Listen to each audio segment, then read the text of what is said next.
अन्धकारको पर्दा खोल्ने उज्यालो हो शिक्षा, ज्ञानको दीप जलाइदिने दियालो हो शिक्षा।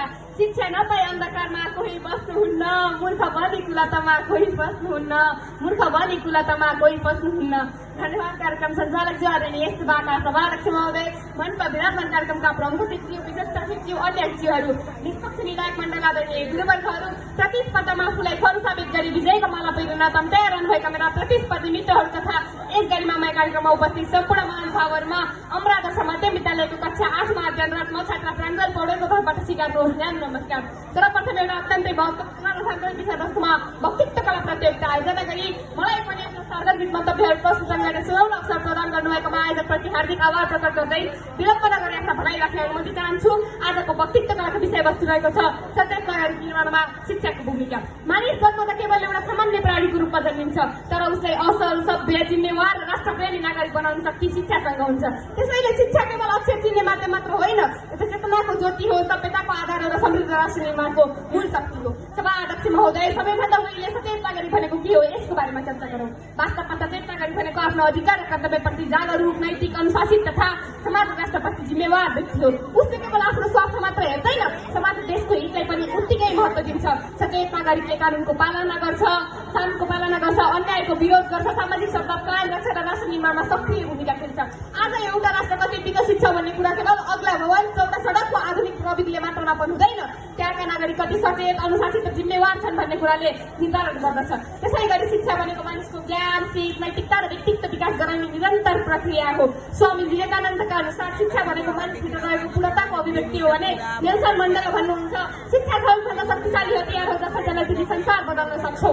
मानव सभ्यताको इतिहास हेर्दा एउटा कुरा प्रश्न देखिन्छ, जहाँ शिक्षा बलियो हुन्छ त्यहाँ समाज सभ्य हुन्छ, जहाँ नागरिक सचेत हुन्छन् त्यहाँ राष्ट्र समृद्ध हुन्छ। त्यसैले शिक्षाले मानवको तेस्रो आँखाको रूपमा चित्रण गरिन्छ। Education is the third I of people. आजको विश्व विज्ञान, प्रविधि र कृत्रिम बुद्धिमत्ताको युगमा प्रवेश गरिसकेको छ। नेपालको संविधानको धारा 31 मा शिक्षा सम्बन्धी मौलिक हकको व्यवस्था गरिएको छ। निःशुल्क शिक्षाको प्रभावले साक्षरता दर बढेर 76.2% पुगेको छ। तर विडम्बना के छ भने समाजमा अझै पनि हत्या, हिंसा, विवेक र अपराध जस्ता घटनाहरू दिनदिनै बढिरहेका छन्। केवल प्रविधिको विकासले मात्र राष्ट्र समृद्ध र सुखी बन्न सक्दैन। राष्ट्र समृद्ध र सुखी बन्नका लागि सचेत, जिम्मेवार र अनुशासित र देशप्रेमी नागरिक चाहिन्छ र त्यस्ता नागरिक निर्माण गर्ने सबैभन्दा मुख्य आधार नै गुणस्तरीय र व्यवहारिक शिक्षा हो। महोदय, अबको शिक्षा सचेत नागरिक निर्माणमा शिक्षाको भूमिका के कस्तो रहेको छ यस विषयमा चर्चा गर्ने अनुमति चाहन्छु। शिक्षाको मुख्य भूमिका भनेको चेतना र विवेकको विकास गर्नु हो। शिक्षाले मानिसलाई सही र गलत छुट्याउन अनि तर्क र प्रमाणका आधारमा निर्णय गर्न सिकाउँछ। शिक्षाले आफ्नो अधिकार र कर्तव्यप्रति मानिसलाई सचेत गराउँछ। शिक्षित नागरिकहरूले कानुनको सम्मान गर्छ, कर्तृत्व समाजप्रति उत्तरदायी हुन्छ। शिक्षा लोकतन्त्रको मेरुदण्ड हो। शिक्षित नागरिकले मात्र विवेक, गुण र योग्यताका आधारमा नेतृत्व चयन गर्न सक्छन्। शिक्षा अन्धविश्वास र कुरीति विरुद्धको बलियो हतियार हो। यसले नैतिकता र मानवताको विकास गर्छ। यदि शिक्षित व्यक्तिमा नैतिकता छैन भने त्यो शिक्षा अधुरो हुन्छ। त्यसैले महात्मा गान्धीले भन्नुभएको थियो, चरित्र बिनाको शिक्षा समाजका लागि घातक हुन्छ।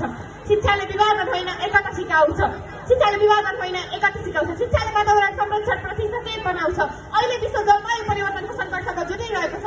वातावरणीय शिक्षा पाएका नागरिकहरूले वन संरक्षण, सफाइ र प्राकृतिक स्रोतको संरक्षणमा महत्त्वपूर्ण भूमिका खेल्न सक्छन्। शिक्षाले प्रविधिको सही प्रयोग गर्दै राष्ट्र निर्माण गर्ने सबैभन्दा बलियो आधार खडा गर्छ।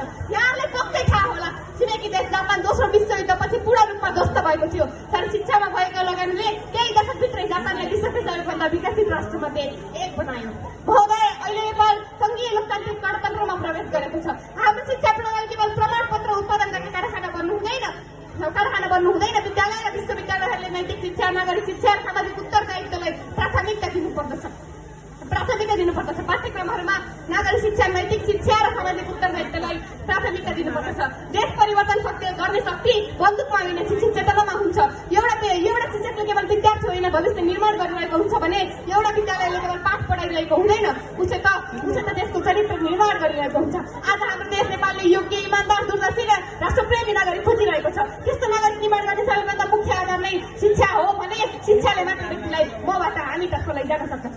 यदि शिक्षाले मानवता सिकाउँदैन भने त्यो अधुरो शिक्षा हो। यदि शिक्षाले देश प्रेम जगाउँदैन भने त्यो कमजोर शिक्षा हो। र यदि शिक्षाले अन्याय विरुद्ध बोल्न सिकाउँदैन भने त्यो निष्प्रभावी शिक्षा हो। अन्त्यमा शिक्षित नागरिक नै सभ्य समाजका आधार स्तम्भ हुन् र सचेत नागरिक नै समृद्ध राष्ट्रका पहरेदार हुन्। सचेत नागरिक निर्माण बिना समृद्ध राष्ट्र निर्माण सम्भव छैन र सचेत नागरिक निर्माण गर्ने सबैभन्दा ठुलो आधार शिक्षा नै हो।